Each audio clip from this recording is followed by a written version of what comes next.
Morning, welcome back to the shop. Here's an update on installing the first window with Sikaflex. I think it went pretty good. I've got a few pointers I'm going to point out. Remember, all this is for basically my own timeline information, but if you've got questions, leave them in the comments. I'd be happy to help if I can.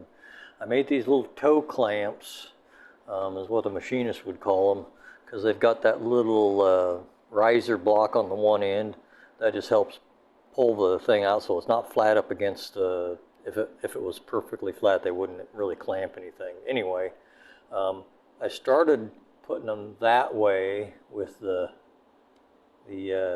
tip on the fiberglass flat, but I think it's going to work better on the next one. I'll sling them around so they're like this one with the riser sitting up on the fiberglass or on the plexiglass.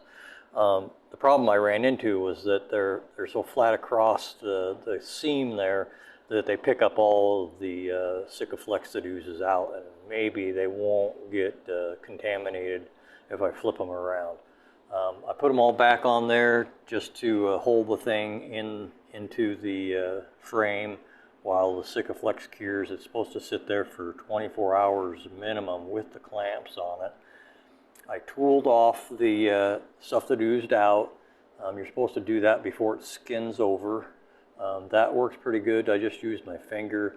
I've already peeled off the tape that was around here. You're supposed to do that before it skins over. So it's pretty easy to work with. The time critical part of the final step really isn't that bad, other than it's going to skin over. I'm not exactly sure how long that's going to take, probably at least 10 minutes and probably more than that. I think it has skinned by now, but I haven't really tested it to see. So those are just number 30 Clecos, drilled holes through the fiberglass to Cleco the clamps on there. That seemed to work pretty good. I used the popsicle sticks that I cut up. Let me grab one for you. These are just popsicle sticks that I snipped with the side cutters just to make them as small as I could. That's probably twice as long as most of them that I used. And those are the spacers underneath. That's probably minimum for what Sikaflex calls for on the bed of the thickness. I think they want you to put down a 10 millimeter bead. I'm sure some of that's going to ooze out, but I think this will be fine. It's probably a little bit less than what they call for, but I'm not too concerned about it, and a lot of people are doing it this way with good success.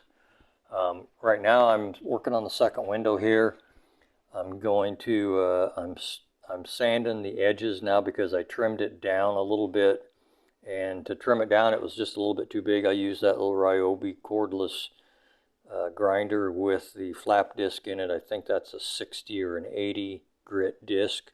That works real good. It's just a little heavy and hard to control, but worked good to trim it down. I marked the edge with a black Sharpie just to give myself like an 1/8 inch, and I just narrowed the whole thing down by an 1/8 all the way around. And now I'm going back over with the little rigid multi-tool, and right now it's got 120 grit in it. Then I'll go to 180, and then I'll continue polishing the edge. I'll probably go all the way down to 360 or maybe 4 something to try to get a nice polished edge. That's just to help reduce the stress concentration so it won't crack. Don't know what else. It's important, I guess, that the tape is important. On this one, I did a little better job. Let me flip it over here and then I'll show you. So on the masking tape, I wrote where to start peeling it up, and I went the same direction all the way around so that as I go in there to peel that off, it should come up a little bit better. Underneath of that, and you can't see it, is the blue plastic 3M fine line tape, and I marked it, or I started it on like they do on that Glass Star video. So you start it in and then go around this way, and then when you come back you go back off of it, and then I marked that so I know which one to pull or where to start pulling to take that off. I didn't do a good job of that. I kind of had an idea I needed to on the other one, but I had already got it all taped up, so it was too late for me to actually make that really good.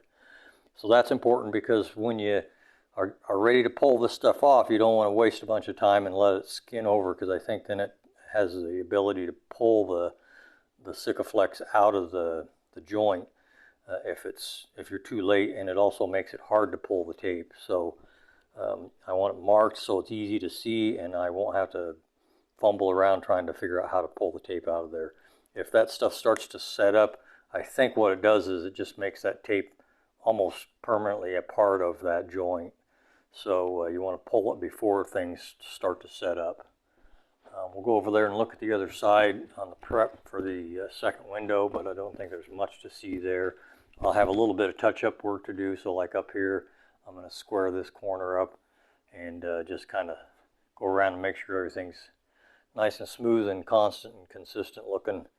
The thing I was concerned about was how much gap, and I think more gap is probably better.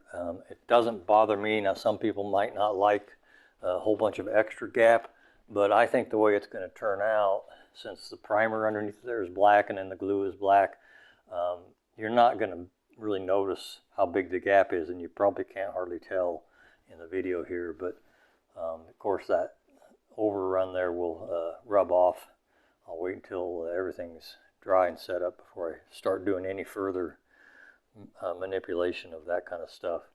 And supposedly, I haven't tried this yet, but where there was no primer, which up here where you see that there was no primer there, supposedly that'll rub right off of there when I get to that point. And I don't know what else to point out. Toe clamps, I think, was a good idea. That's going to work out just fine. You want it to stay down in there and set up against the spacers. So plenty of clamps. One thing I have read, and I'm not sure how to feel about it, is that you don't want to put a bunch of clamping pressure on this thing and distort that fiber or that plexiglass, because it's going to hold that stress, and when the glue sets, it's going to stay that way. But the windows seem to fit pretty good into that, up against the spacers on its own with the clamps. So I don't think I'm putting a whole lot of stress in there. I'm just trying to hold it into the position and squeezing up against the glue while it sets. I don't think I got anything else. That's the update. Today is January 23rd. I think I had the date wrong. It's 2023. Moving along. Probably get the second window. I might get that second one on there. I don't know if I'll get it today, because I'm going to probably want to borrow all the clamps, so I'll probably just wait. And I'll probably go to the next window on one of the doors and get it prepped, and just move on from there. And once I get those done, then I'll do the windscreen. And I think I'm going to have to order more Sikaflex. I've only got 2 tubes, and from what I understand, people think it's probably 2 tubes would do all the windows, but I'll need another 1 or 2 to do the windscreen. That's it. See you next time.